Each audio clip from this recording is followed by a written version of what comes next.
Hello everyone, I'm Kyle Schmaltz. I'm speaking on behalf of the Minot High Aviation 1 and 2 class. We're a total class of 42 unique students who are in love with the aspect of flight.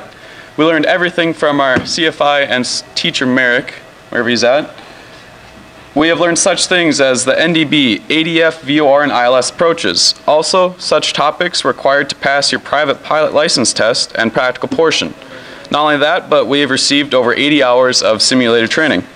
The first time the class was offered was my junior year.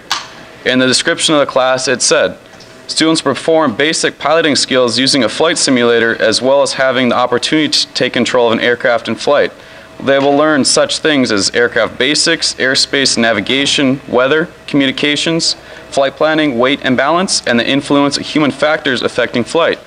Students will learn what it takes to be a pilot while also exploring exciting career opportunities in aviation. I was a bit hesitant on taking the brand new class, but my dad later encouraged me.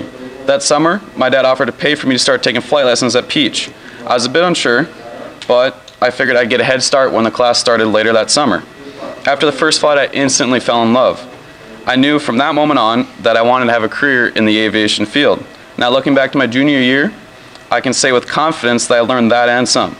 Now, the program we use is X-Plane 10. It allows us to do such things as a round-the-world trip in SR-71, to a crazy knot 50 knot headwind, or even build an aircraft. Also, it lets us set our visibility to a crazy low of a .06 statute mile Cat 3, or even to high as a 100 statute mile Cavit. The program has allowed us to do such things as land a Boeing 747 on a small aircraft carrier, which you will see later.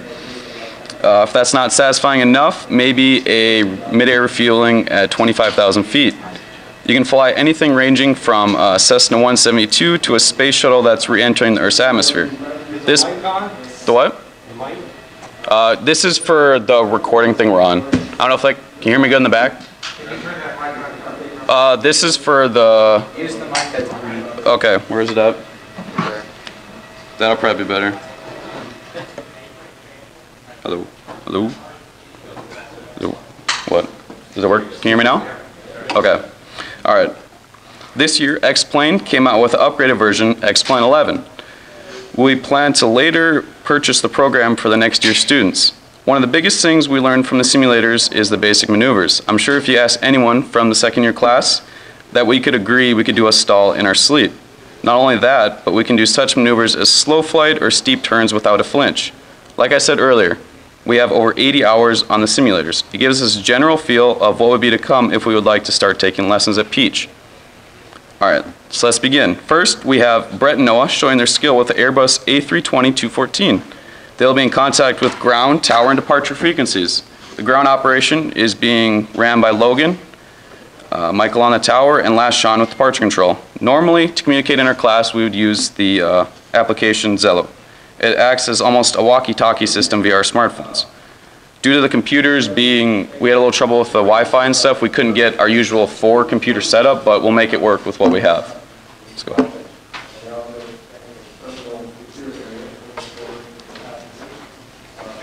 LaGuardia ground, this is Cactus 1549, ready for taxi.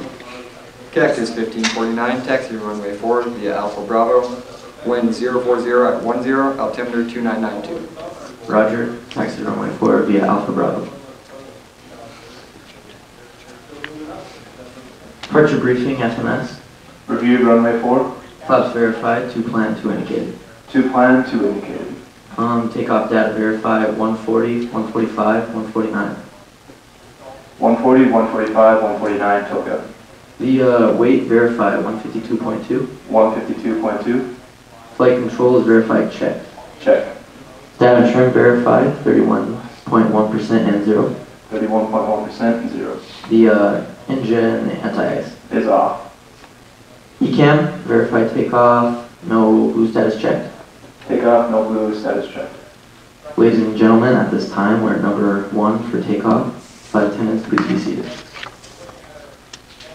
Takeoff min fuel quantity verified, 19,000 pounds required. We got 21.8 on board. 19,000 pounds required, 21.8 on board. Flight attendants notified, engine mode is normal. The taxi checklist is complete, sir.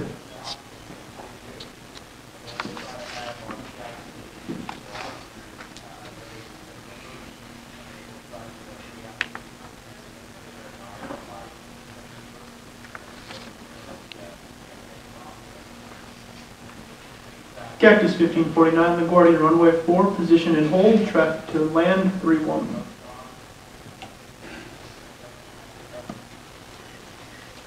Position and hold runway 4, Cactus 1549. And yeah, sometimes deer get into the program sometimes, so that's just the way it goes, I guess.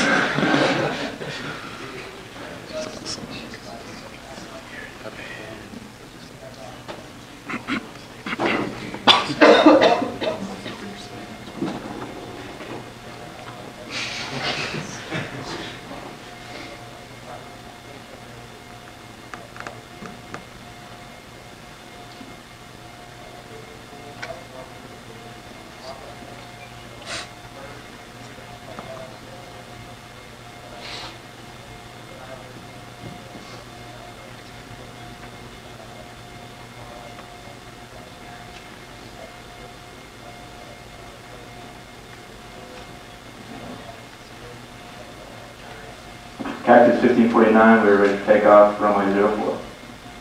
Cactus 1549, clear for takeoff. Winds are at 04, 04 at 10.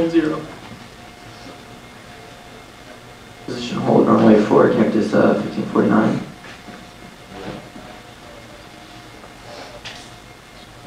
Your brake to your aircraft. My aircraft. He's got it.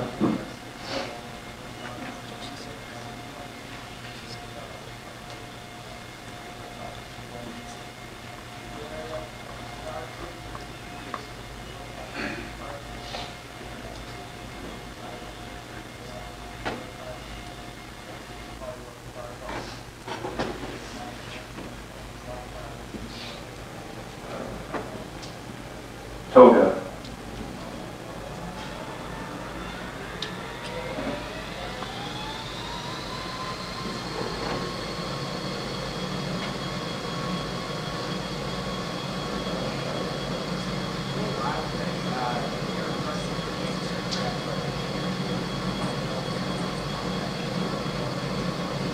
Toga set, 80.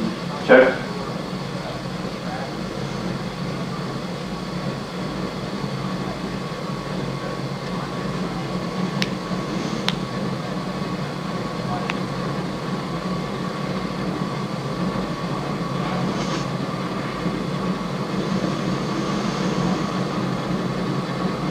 V1, rotate. Positive brake. Cactus 1549, contact Minot departure. Good day.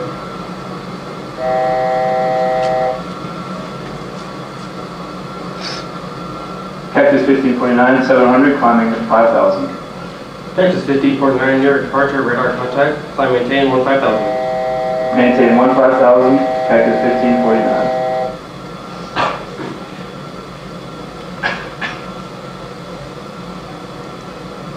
Climb. 15 climb. Climb set, and flaps 1 please. Flaps 1.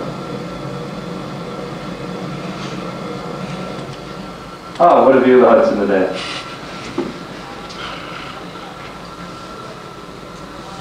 Yeah. Flaps up please, at the takeoff checklist. Flaps up.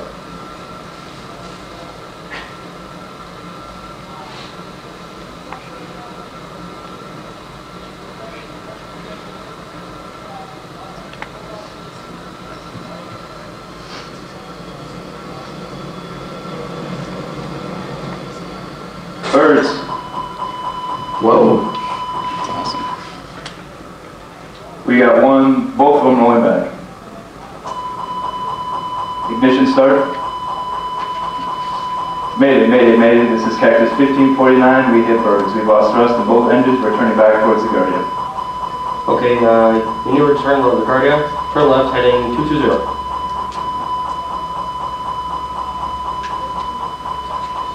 220. If fuel remaining, engine mode selector ignition. Ignition. Thrust levers confirm idle. Idle. Airspeed optimum relight 300 knots. We don't have that. We don't. Cactus 1549, if we could get it, do you want to try for land runway 13? If 319. We're unable. We may end up in the Hudson. Emergency electrical power, emergency generator not online.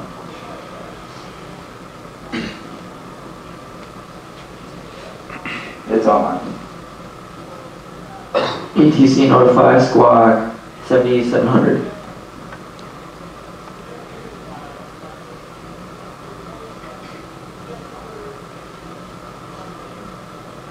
Cactus 1549, if we can get it for you, do you want to try to land runway 13?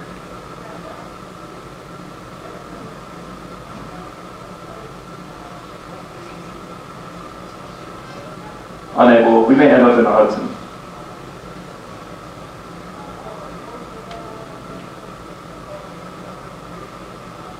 Okay, where do you need to land?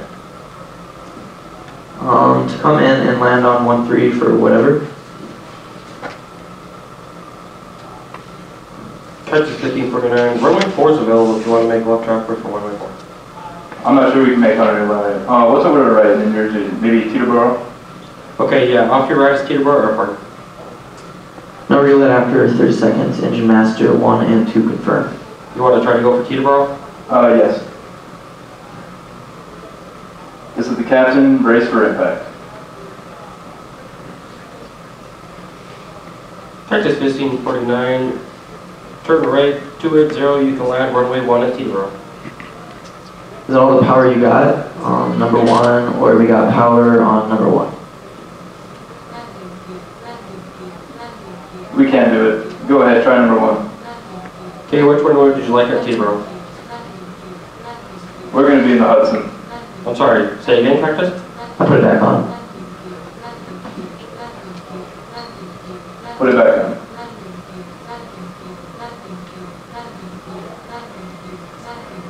No relet.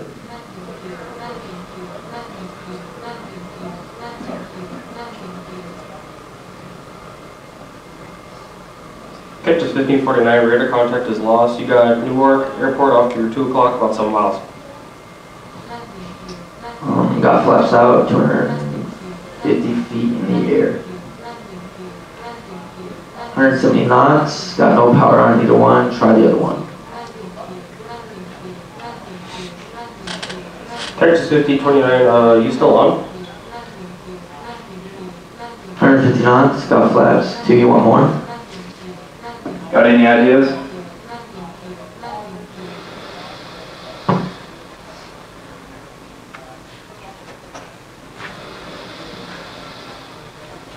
Perfect. Thank you. Perfect. The Miracle on the Hudson took place on January 15, 2009. It was flown by Captain Sullenberger and First Officer Jeff Skiles. After departing LaGuardia Airport, they struck a flock of Canadian geese. The significance of it was that they lost thrust in both engines. The only clear option was to land the Airbus A320 in the Hudson River. After safely landing the aircraft, they were all rescued. 7 years later, a movie was created. It portrays the movie almost nearly perfect. Since we were able to watch the movie in class, it gave us a good general feel of the feelings shown by the crew. Now, I will let Austin and Noah demonstrate their training and knowledge of the TBM 850. They'll be starting on the general aviation ramp in Minot. Also, they'll be in contact with appropriate personnel. They'll be performing a 30-knot crosswind with a plus or minus knot wind shear simplified ILS due to the time constraints we have. When visiting Peach, we saw the TBM itself. This past summer, Noah was allowed to take an internship with Devin Cole, one of the other local instructors. They flew a total of 10 hours together all around the state of North Dakota.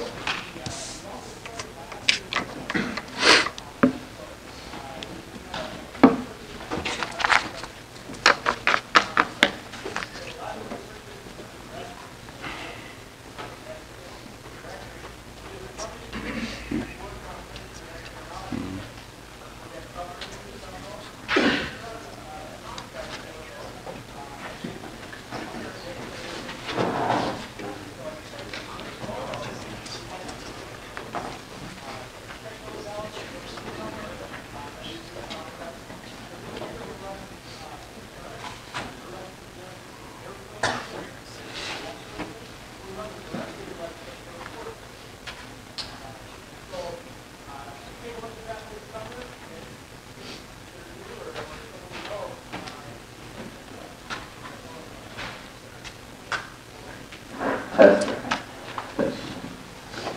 Start checklist, please. Source selector battery. On battery.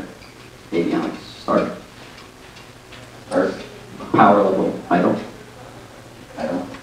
Propeller governor lever max RPM. Max. Condition lever cut off. Go. Flaps up. They are up. Fuel panel. Auxiliary BP switch on. On. Propeller area clear. Clear prop. Engine start panel ignition switch auto. Auto. Starter switch on.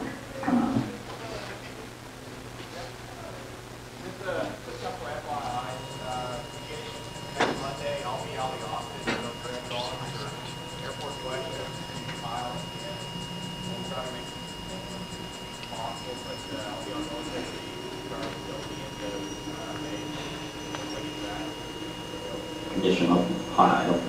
Got it.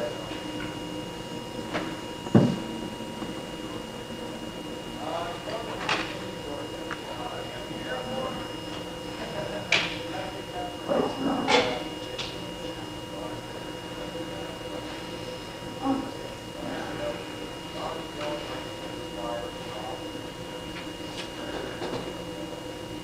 Magic City Grounds, TBM 129 Bravo X-ray on the G8 ready for taxi.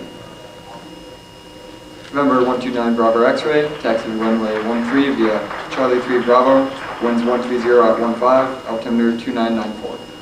13 via Charlie 3 Bravo or 9 Bravo X-ray.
Magic City Tower, TBM 129 Bravo X-ray holding short runway 13 ready for takeoff.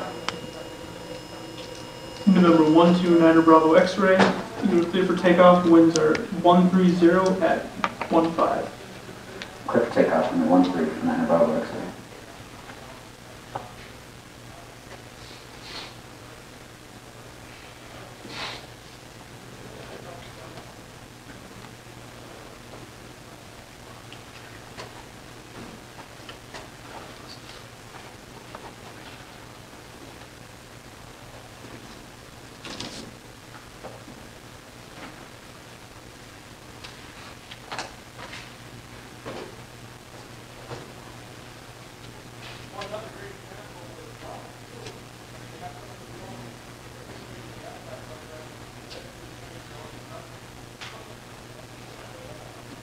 Rake, you're up, please.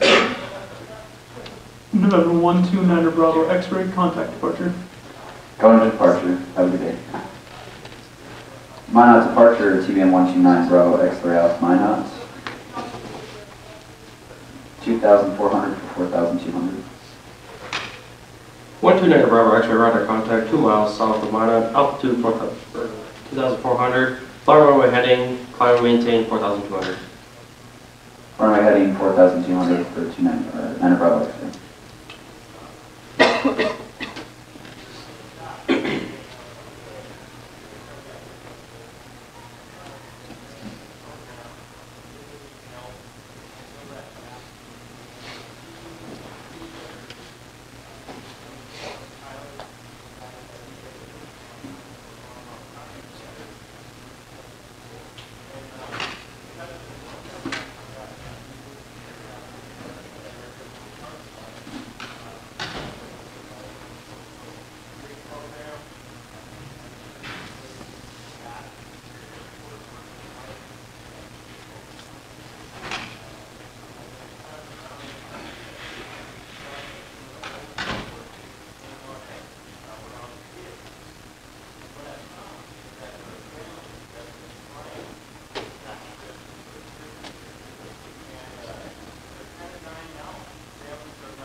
So this plane has a fully functional G1000, and currently it's the switches, they bug out sometimes, and it's difficult to set in the frequencies, which he's working on right now.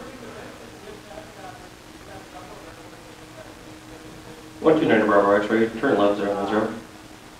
Left 090.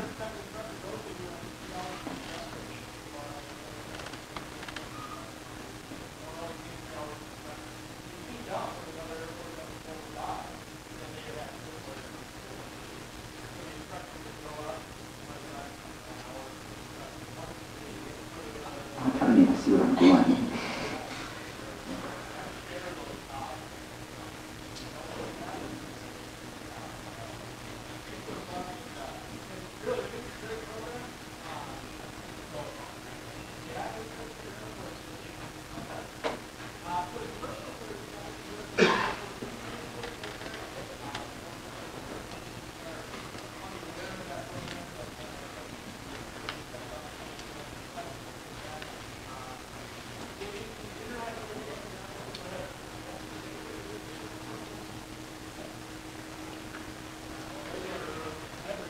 And due to our time limit today, we're going to be going a little fast, so you might go to see we're clocking about 230 knots right now. 129 Bravo X-ray, turn right 240. Right 240, 9 Bravo X-ray.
And like Hal said at the beginning, since our computers weren't hooked up, he can't actually see. Normally he'd be able to see where we are, but because they're not hooked up, he can't actually see us to give us proper vectors. So I'm just kind of Just winging it, if you will.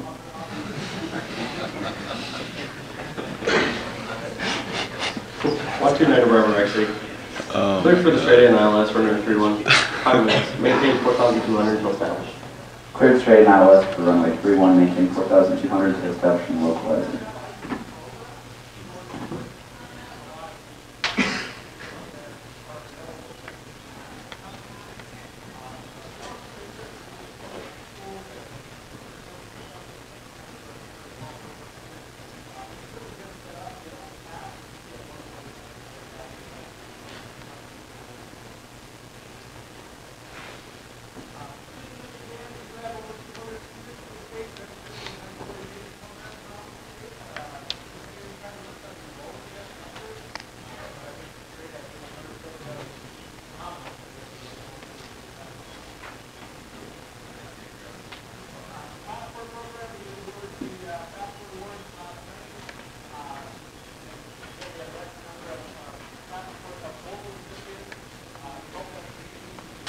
Here.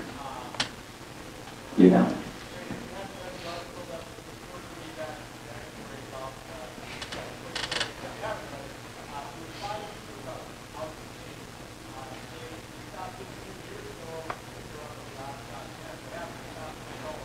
One flat. One flat.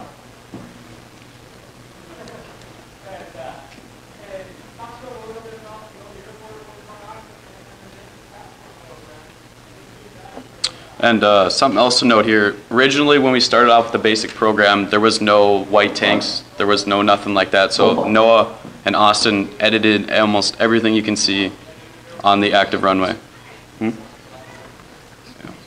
And that includes the general aviation ramp and then the tower we have in place. Correction, I did none of that work. It was all well, Austin. I wanted to give it to you both. 129 Bravo X-ray, contact tower. On tower, have a good day. Minot Tower, number 129 Bravo X-ray is on short final for my 130. Roger, November 129 Bravo X-ray, you are cleared to land. Clear to land.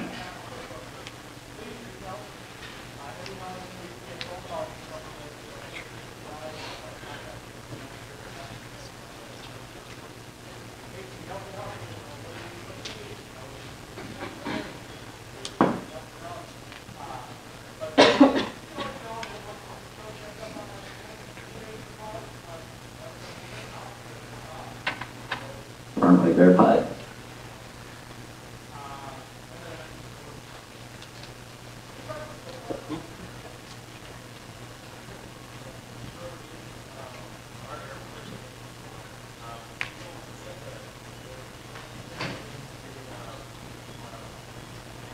And over the numbers.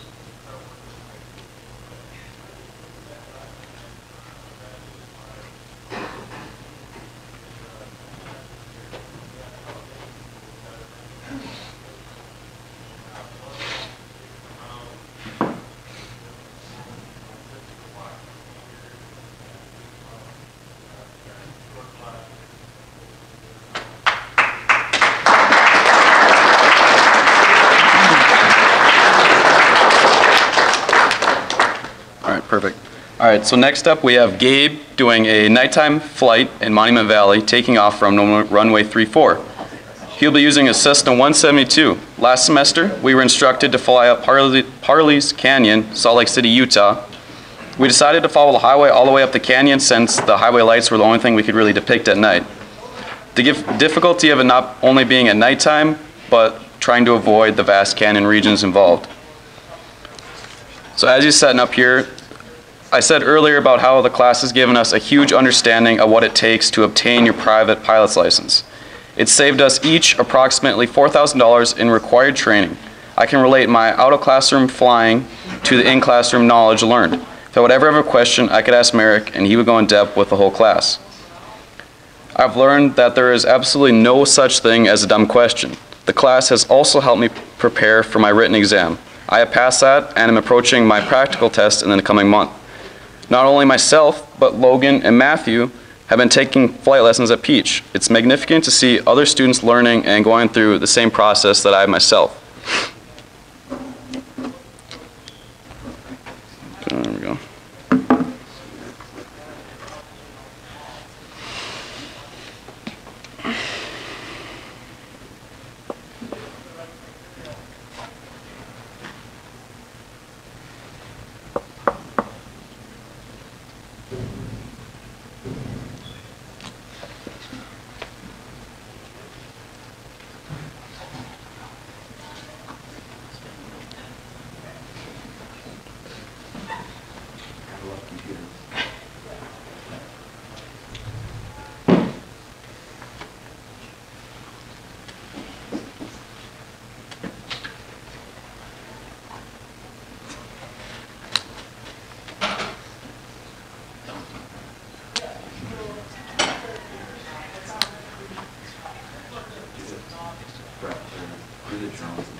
Okay. All right, so usually it doesn't take this long to load, but to improvise, we have Tyler here with drones. Just one of our many fleet, our quadcopter. As you may know, drones are the up and coming. They can do such thing as survey, police assistance, or even power line inspection. The uses are virtually endless. All right, ladies and gentlemen, watch out.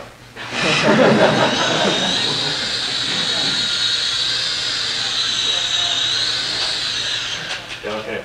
I'm kind of nervous to fly this thing, so yeah. In this class, we've gotten to fly these things outside when the weather was a lot warmer than today.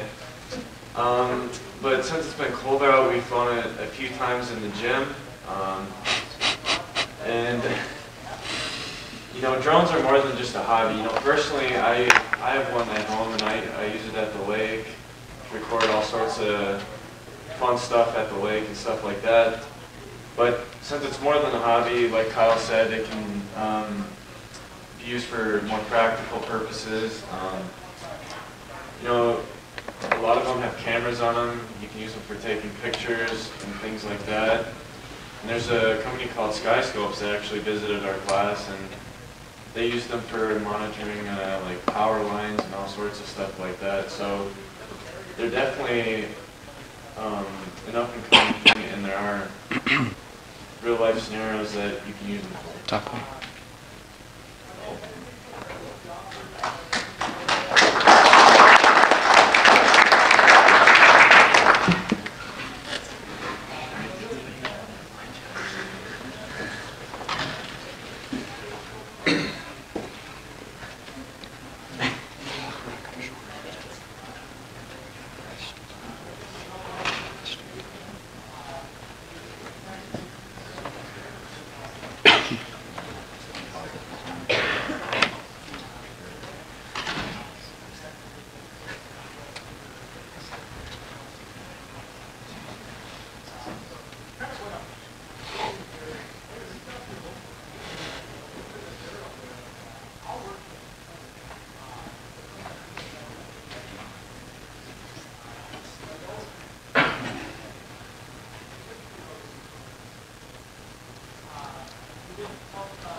Gabe is attempting to land at Monument Valley. It's an unlit runway. The only light he has as a reference is the windstorm plan.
So yeah, good significance.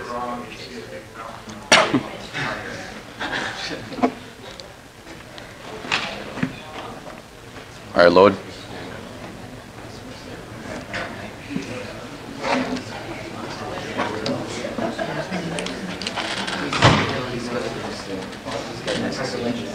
Garrett, are you doing the 747? Do you want to just go to that, or do you want to do the helicopter?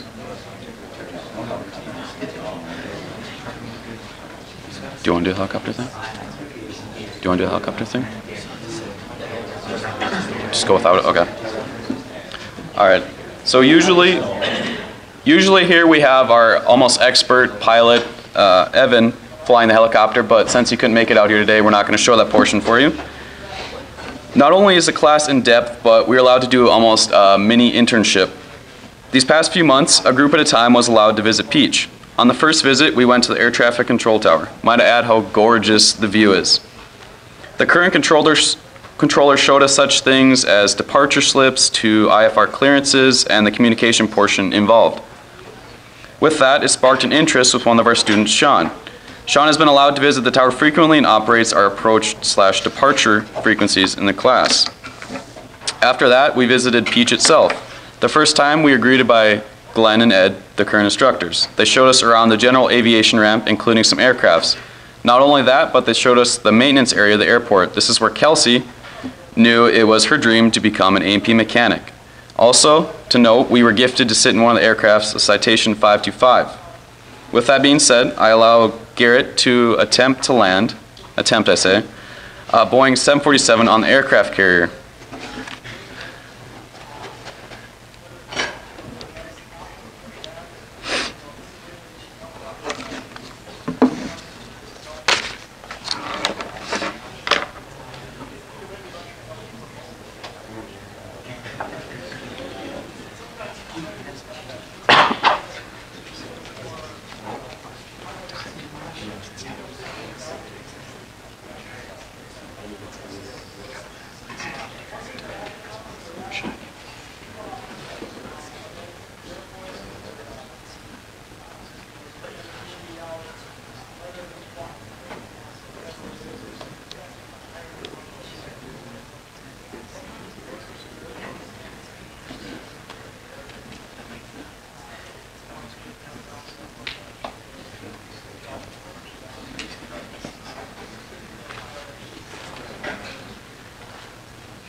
And let Warren talk, because he's going to present something to the class.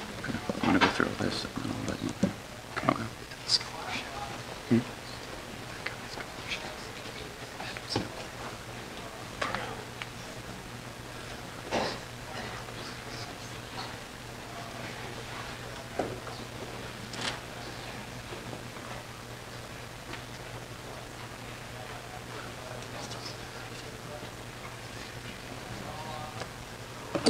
And also note here, usually we stick to dirt and paved or cement runways, but we figured we had to add a little bit of spark to the presentation. So we'll see if pressure's on Garrett now. Yeah.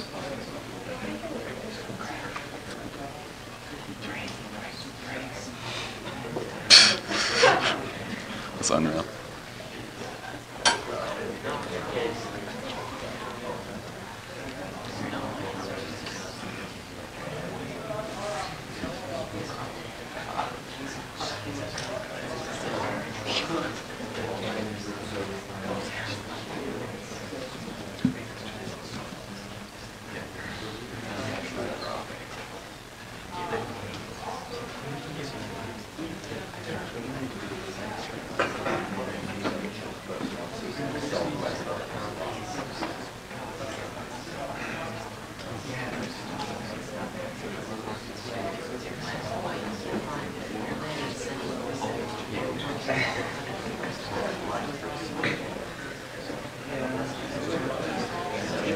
You can do it. I got faith.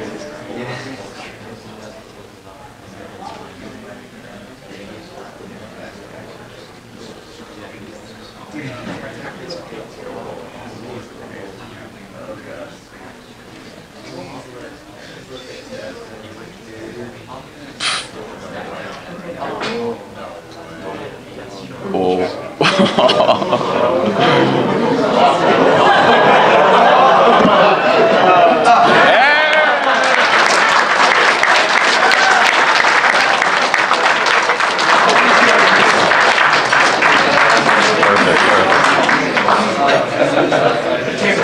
job, good job. All right. In our spare time, we've been working on the Cessna 182 Skylane replica aircraft in the corner over there. Although it's not finished, really not finished, we will have it finished by the end of the year. It's made almost entirely from balsa wood and what seems like 1,000 pounds of glue. It's taught us to have patience, develop teamwork, and last understand how key portions of the aircraft work. Although these replicas are meant to fly, we figured since it was our first year, we didn't push it too much. Whether it's shooting ILS approaches to practicing that perfect landing, we're always busy doing something as a class. Personally, the aviation class has given me a tremendous amount of knowledge that would have costed me a fortune. We all want to recognize how grateful we are for having Merrick as a teacher and supporter. Thank you, Merrick. Now, during the last few minutes, I welcome you to come up and see a little bit better our operations and let Warren talk too. Thank you for letting us show you just a few things we do in our class.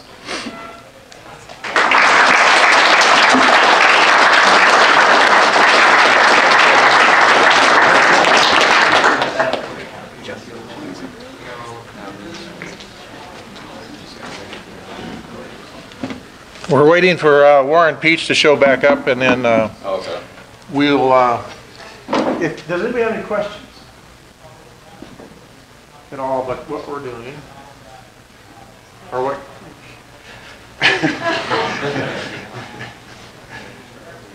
Are you going to take it? Okay, Warren, it's your turn for time. Come on forward.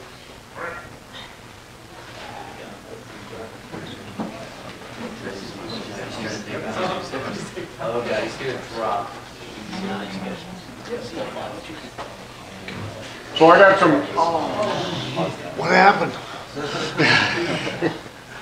I got some fairly exciting news here. The Farstead Foundation has offered to put together a scholarship, and it's being run through the Dakota Territory Air Museum, and it's for not just high school students, it's for people from all a 50-mile radius of the Minot area. And it's a pretty generous deal, and it's going to end up offering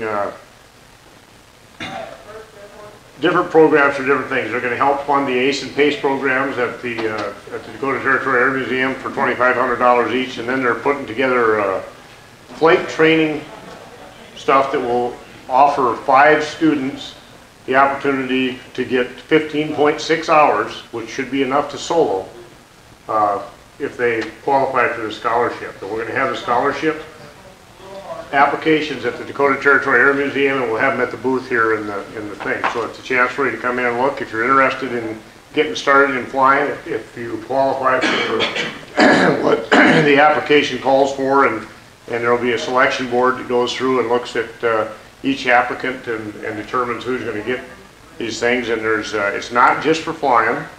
There's 3 scholarships that will be held in reserve for alternative awarding, like A&P schools or flight nurse programs, ATC programs, different things. If you can come to us with an explanation of what you would use that money towards in an aviation career, it'll all be looked at and considered for that different stuff. So it's a pretty neat thing that the foundation, the Farstead Foundation, has done. And if there's another thing that adds on to this is if you're an exemplary student and things are really going good, there's going to be some additional money available to go towards additional training. The whole program is set up around a Cessna 150 here in town, but you can use other schools if you're if there's some other place that you want to do it. That'll all be considered too. So it's as I said, it'll be run through the Air Museum, and so if there's interest in the room, stop by the Air Museum or stop by the booth. What's the amount of the scholarships? Well, it's the total amount. Well, the individual, $2,500. Yeah, it's $2,500 each is what each scholarship is. So it's a big scholarship program in here, and there's 8 different segments that have been designated towards individual scholarship programs.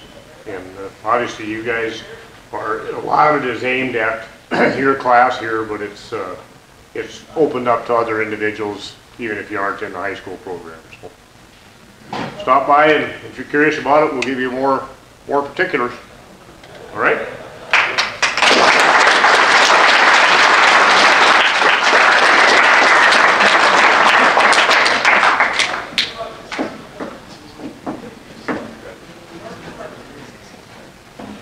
said that I missed most of the presentation. Are you guys wrapped up now? Or? Yeah. All right. I want to make sure I didn't miss anything. So, all right. Well, hopefully you guys are having a great day so far. I hope that the next hour and a half is going to be really good for you as well. For the kind of pilots, the non-high school students in the room, on the schedule is a joint session next. We're going to push you into the other room rather than open up the wall. So that joint session with Fred Adams will just be next door. For the high school students, we'll be back here in about 10 minutes. So at 11 o'clock? Yeah, at 11 o'clock. And we're going to have kind of our career and college forum starting at 11 o'clock. We've got some speakers coming in to talk about different careers, and then the colleges tell you how to get to those careers. So feel free to use the bathroom, get a snack, and we'll be back in about 10 minutes. We should.